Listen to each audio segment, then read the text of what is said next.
जादुई सोने के कंगन की कहानी। सालों पहले की बात है। काशी नगरी में रामदास नाम का एक मोची रहता था। वह काफी नेक दिल इंसान था। हर किसी की मदद के लिए हरदम तैयार। उसके पास कोई भी मदद मांगने के लिए आए तो उसे उदास होकर नहीं लौटना पड़ता था। एक दिन मोची रामदास रोज की तरह अपना मोची का सामान लेकर अपनी दुकान में बैठा हुआ था। उसके पास एक ब्राह्मण आया और अपना जूता सिलने के लिए दिया। जूता सिलते हुए रामदास ने ब्राह्मण से पूछा, आप कहाँ से आए हैं? ब्राह्मण देव ने जवाब दिया, मैं कावेरी तट से यहाँ गंगा माँ के दर्शन करने और नहाने आया हूँ। एकदम से मोची रामदास ने पूछा, क्यों? आज कावेरी नदी में पानी खत्म हो गया है क्या? ब्राह्मण यह बात सुनकर हैरान हो गया। उसने रामदास से कहा, तुम गंगा तट पर रहते हो और ऐसी बात कर रहे हो? क्या तुम्हें गंगा माँ का महत्व नहीं पता?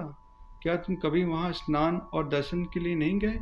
रामदास ने जवाब दिया, ना मुझे महत्व पता है, ना मैंने कभी वहाँ स्नान किया है।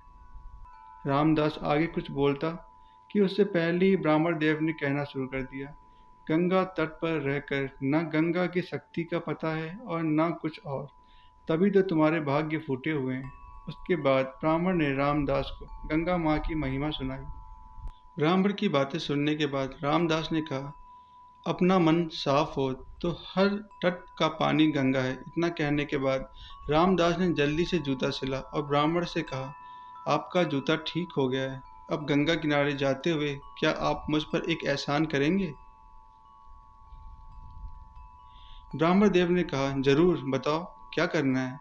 रामदास ने अपने जेब से एक साबुत सुपारी का टुकड़ा निकाला और कहा, जब आप गंगा में स्नान करेंगे तब उन्हें यह साबुत सुपारी अर्पण कर देना। ब्राह्मण देव ने रामदास के हाथ से वह सुपारी ली और गंगा के किनारे जाने लगा। वहां स्नान करने के बाद ब्राह्मण देव ने हाथ में सुपारी लेकर गंगा माँ को पुकारते हुए कहा, माँ, ये रामदास ने आपके लिए भेजा है, इसे स्वीकार कीजिए। इतना कहकर ब्राह्मण देव ने उस साबुत सुपारी को गंगा में बहा दिया। थोड़ी ही देर में गंगा में एक हाथ बहते हुए आया और ब्राह्मण के पास रुक गया। उस हाथ में एक सोने का कंगन था। उसी समय एक आवाज आई, मेरी तरफ से यह कंगन रामदास को दे देना। गंगा माँ की तरफ से रामदास के लिए सोने का कंगन आता देख ब्राह्मण हैरान हो गया। दंग ब्राह्मण ने कंगन को हाथ में उठा लिया। कंगन हाथ में लेते ही ब्राह्मण के मन में लालच आ गया। उसने सोचा कि मैं ये कंगन रामदास को नहीं दूंगा। आखिर रामदास को पता ही कैसे चलेगा कि माँ गंगा ने उसे कंगन देने के लिए कहा है। यह सोच के साथ ब्राह्मण आगे बढ़ने लगा। कुछ दूर जाते ही उसके मन में हुआ कि अगर मैंने यह कंगन बेचा तो पूछताछ होगी और मुझ पर चोरी का इल्जाम लग सकता है। मैं सीधे ये कंगन राजा को देता हूँ, वह खुश हो जाएंगे और इनाम भी देंगे। इसी सोच के साथ ब्राह्मण सीधे राजमहल पहुंच जाता है। वहां पहुंचते ही राजा को प्रणाम करके उस ब्राह्मण ने कंगन उन्हें भेंट कर दिया। उस कंगन की चमक से राजा और वहां मौजूद दूसरे लोग दंग रह गए।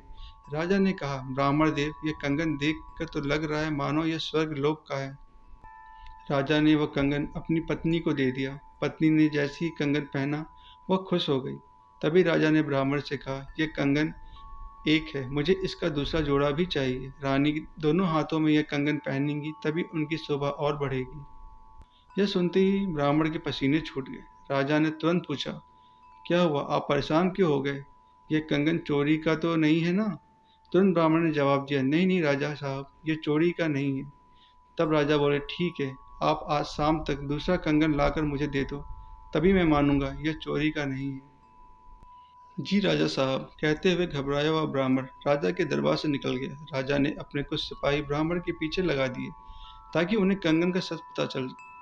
राजमहल से निकलकर ब्राह्मण सीधा रामदास के पास गया। उसने गंगा माँ द्वारा दिए गए कंगन, उसके मन के लालच और राजा की फरमाइश सबके बारे में रामदास को बता दिया। उसके बाद रामदास से पूछने लगा कि दूसरा कंगन कैसे हासिल होगा। रामदास ने ब्राह्मण की सारी बातें सुनने के बाद अपनी दोनों आंखें बंद कर ली। उसके बाद रामदास ने हाथ जोड़कर गंगा माँ से ब्राह्मण को बचाने की विनती की। 1 मिनट के बाद रामदास ने अपने सामने रखी एक बाल्टी में हाथ डाला और उससे वैसा ही एक कंगन निकाल लिया। ब्राह्मण यह देख के हैरान हो गया। उसका पीछा कर रहे राजा के सिपाही भी यह चमत्कार देखकर दंग हो गए। यह सब देखकर वो सीधे राजा के पास पहुंचे और उन्हें सारी बातें बता दी। इधर ब्राह्मण भी रामदास को धन्यवाद कहकर कंगन लेकर राजमहल निकल गया। वहां पहुंचते ही ब्राह्मण ने राजा को कंगन दे दिया। राजा ने उससे कुछ नहीं पूछा और चुपचाप कंगन ले लिया। कंगन लेने के बाद राजा खुद अपने सिपाहियों के साथ रामदास की दुकान पर गए और रामदास को गंगा माँ की भक्ति के लिए इनाम दिया। कहानी से सीख, इंसान सिर्फ दिखावे करके कुछ हासिल नहीं कर सकता। भक्ति, मान सम्मान सब दिल से होना चाहिए।